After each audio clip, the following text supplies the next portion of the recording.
Subscribe now and press the bell icon. Never miss an update.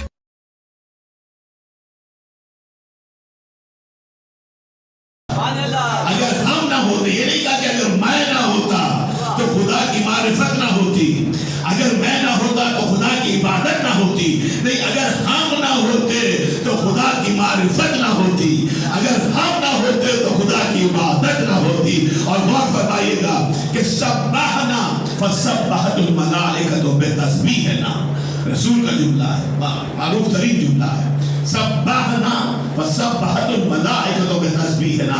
رسول کہتے ہیں کہ ہم نے تسبیح کی، بس ہماری تسبیح سے ملائکہ عرش نے تسبیح سیکھی۔ اور فرمائیے گا، اس سے زیادہ میں زحمت سماعت نہیں دوں گا، سبحنا ہم نے تسبیح کی، فسبحت الملائکۃ بتسبیحنا، بس ہماری تسبیح سے ملائکہ نے تسبیح سیکھی۔ میرا رسول یہ نہیں کہتا عزیزان محترم کہ میں نے تسبیح کی اور میری تسبیح سے ملائکہ نے تسبیح سیکھی۔ اور فرمائے گئے بہت بڑے اعتراض کو رد کرنے ہم جا رہے ہیں، رسول کہتے ہیں جس کی زبان صدق و صفا کی ضمانت خود قرآن نے لی ہے، وما ینطق عن الہوی ان هو الا وحی یوحی۔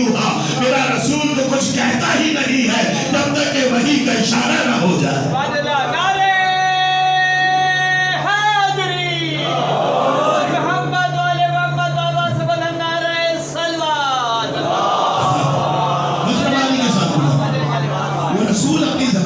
صفا سے کہہ رہا ہے سبحنا فسبحت الملائکۃ بتسبیحنا، ہم نے تسبیح کی، بس ہماری تسبیح سے ملائکہ نے تسبیح سیکھی۔ اب بچوں کے لیے تحفہ ہے، ایک اعتراض جو آپ کی دوستوں کی محفلوں میں ہوتا ہے یا آپ کی مجالسوں کے لوگ کرتے ہیں، اب آپ کو ایک ہدیہ تحفہ اس مقام عزا سے مل رہا ہے۔ رسول یہ نہیں کہتے کہ میں نے تسبیح کی، میری تسبیح سے ملائکہ نے تسبیح سیکھی، نہیں ہم نے تسبیح کی۔ یعنی جو شریک نور رسالت ہے وہ بھی نور رسالت کے ساتھ تسبیح کر رہا ہے، اور فقط تسبیح نہیں کر رہا ہے، جس طرح سے نور رسالت سے ملائکہ عرش تسبیح سیکھ رہے ہیں، اسی طرح سے شریک نور رسالت سے بھی ملائکہ تسبیح سیکھ رہے ہیں۔ تو مجھے جملہ کہنے کی اجازت دیجئے کہ جو عالم نور میں ملائکہ کا استاد بن جائے، عالم ظہور میں اگر ہم اسے استاد جبرائیل کہیں تو اعتراض نہ کرنا۔ درود بھیجیں حضرات محمد۔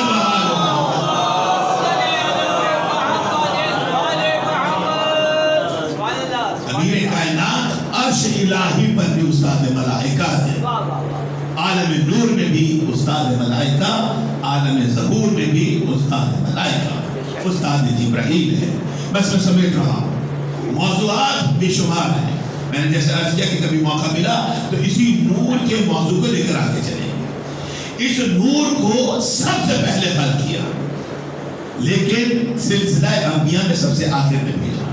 توجہ فرمائیں، فعل الحکیم لا یخلو عن الحکمہ، حکیم کا کوئی بھی فعل حکمت سے خالی نہیں ہوتا۔ یہ موضوع آگے کے موضوعات ہیں، لیکن غور فرمائیے گا کہ جب جناب آدم علیہ السلام کو، بہار کی روایتیں بھی ہیں، حوالے مغلوب کی روایتیں بھی ہیں، جہاں پہ جناب ابراہیم کے حوالے سے بھی لوٹ کا تذکرہ ہے، جناب آدم علیہ السلام کے حوالے سے بھی لوٹ کا تذکرہ ہے، لیکن اب آنے وقت ختم ہو چکا ہے۔ فقط ایک روایت، اور ابھی باقی تمام روایات کو میں چھوڑ رہا ہوں، کہ جب جناب آدم علیہ السلام کو رب ذوالجلال نے خلق کیا تو اس نور کو جناب آدم کی صلب میں رکھا۔ آپ زیادہ بار سمجھ پڑتے ہیں، اس نور کو جناب آدم کی صلب میں رکھا۔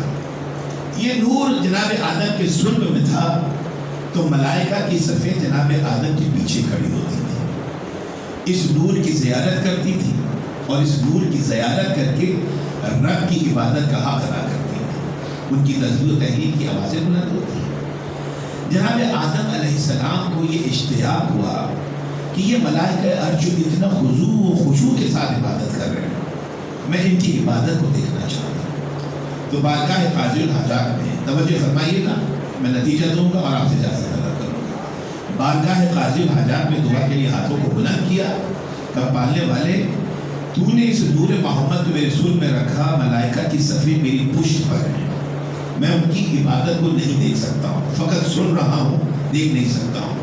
اور سن کر میرے اندر یہ اشتیاق پیدا ہوا کہ رب کریم میں ان کی عبادت کو اپنی نگاہوں سے دیکھ بھی سکوں. سن تو رہا ہوں، دیکھ بھی سکوں. بارگاہ قاضی الحاجات میں جناب آدم کی دعا مقبول ہوئی. غور فرمائیے گا نتیجے کی طرف جا رہا. نور محمد چلا صلب آدم سے پیشانی آدم میں آیا.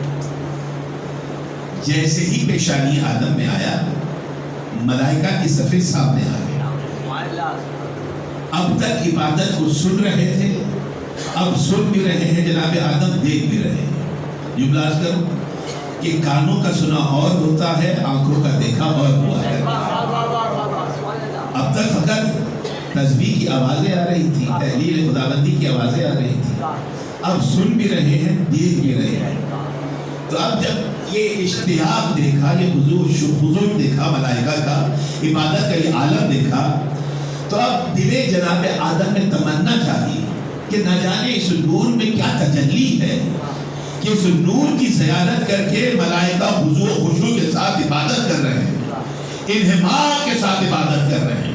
تو پھر دل میں خواہش جاگی کہ جس طرح سے ملائکہ عرش اس نور کی زیارت کر کے ہم کی عبادت ادا کر رہے ہیں، اے کاش میں بھی اس نور کی زیارت کر سکوں.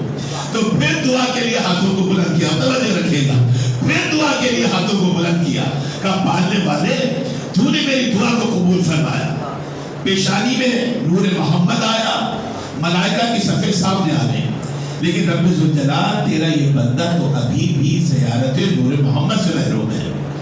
رب کریم اتنا کرم اور کر دے کہ اس نور کو اس منزل تک لے آ کہ تیرا یہ عبد، تیرا یہ بندہ بھی اس نور کی زیارت کرے. تو توجہ فرمائیے گا، بارگاہ رب العزت میں، قاضی الحاجات کی بارگاہ میں جناب آدم کی دعا مقبول ہوئی. نور محمد چلا پیشانی آدم سے جناب آدم علیہ السلام کے ہاتھ میں آیا. بس اب مجھے اجازت دیجیے گا، جناب آدم کے ہاتھ میں آیا. میرے بچوں، میرے نوجوانوں، اس سے زیادہ آسان گفتگو میں کر نہیں سکتا ہوں. جناب آدم کے ہاتھ میں آیا. ہاتھ میں عزیزان محترم 5 انگلیاں ہوتی ہیں. ہاتھ میں 5 انگلیاں ہوتی ہیں. جب یہ نور محمد 5 انگلیوں میں منقسم ہوا تو پنجتن بن گئے.